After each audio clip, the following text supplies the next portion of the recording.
में Uttar Pradesh international trade show का आगाज हो गया है। पीएम मोदी ने खुद इसका उद्घाटन किया। इस दौरान उन्होंने रूस को भारत का सच्चा साझेदार बताया। इस बार ट्रेड शो का कंट्री पार्टनर रूस है, यानी इस ट्रेड शो में हम एक टाइम टेस्टेड पार्टनरशिप को और भी मजबूत कर रहे हैं। साथियों, मैं आपको एक उदाहरण दूंगा। आज विश्व में हमारे फिनटेक सेक्टर की बहुत चर्चा है। इस फिनटेक सेक्टर की सबसे खास बात है कि इसने समावेशी विकास को, इंक्लूसिव डेवलपमेंट को बहुत ताकत दी है, बढ़ावा दिया है। भारत ने ऐसे ओपन प्लेटफॉर्म बनाए जो सबको साथ लेकर चलते हैं। यूपीआई, आधार, डिजी लॉकर, ओएनडीसी, ये हर किसी को मौका दे रहे हैं। यानी platform for all, progress for all. आज भारत में इसका असर हर जगह दिखाई देता है।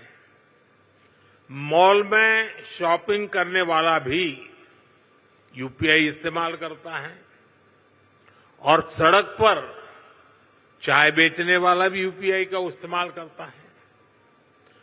फॉर्मल क्रेडिट जो कभी सिर्फ बड़ी कंपनियों को मिलता था, वही अब पीएम स्वनिधि से रेहड़ी ठेले वालों तक पहुंचता है।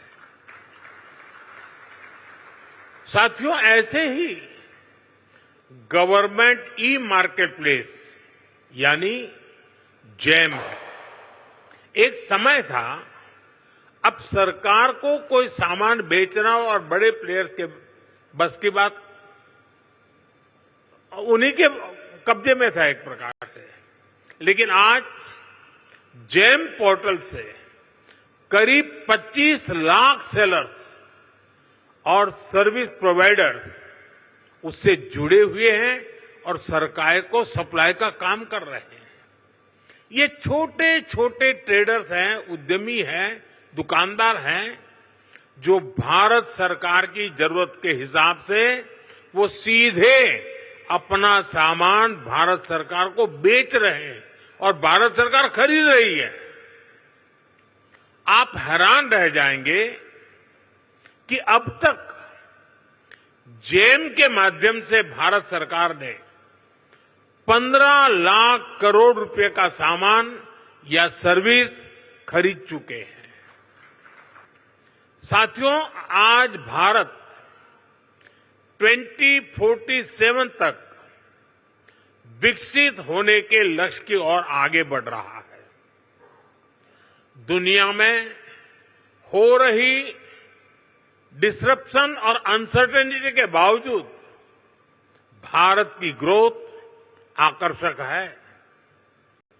डिसरप्शन हमें भटकाते नहीं, लेकिन हम उस परिस्थिति में से नई डायरेक्शन खोजते हैं, नई डायरेक्शन का मौका ढूंढते हैं। इसलिए इन डिसरप्शन के बीच आज भारत आने वाले दशकों की नींव मजबूत कर रहा है और इसमें भी हमारा संकल्प है, हमारा मंत्र है, आत्मनिर्भर भारत। दूसरों पर निर्भर होने से ज्यादा व्यवस्था कोई और हो ही नहीं सकती। बदलती हुई दुनिया में जो देश जितना ज्यादा दूसरों पर निर्भर रहेगा, उसकी ग्रोथ उतनी ही कॉम्प्रोमाइज रहने वाली है। और इसलिए भारत जैसे देश को किसी पर निर्भर रहना अब मंजूर नहीं है। इसलिए भारत को आत्मनिर्भर बनाना ही होगा। हर वो प्रोडक्ट जो हम भारत में बना सकते हैं, वो हमें भारत में ही बनाना है।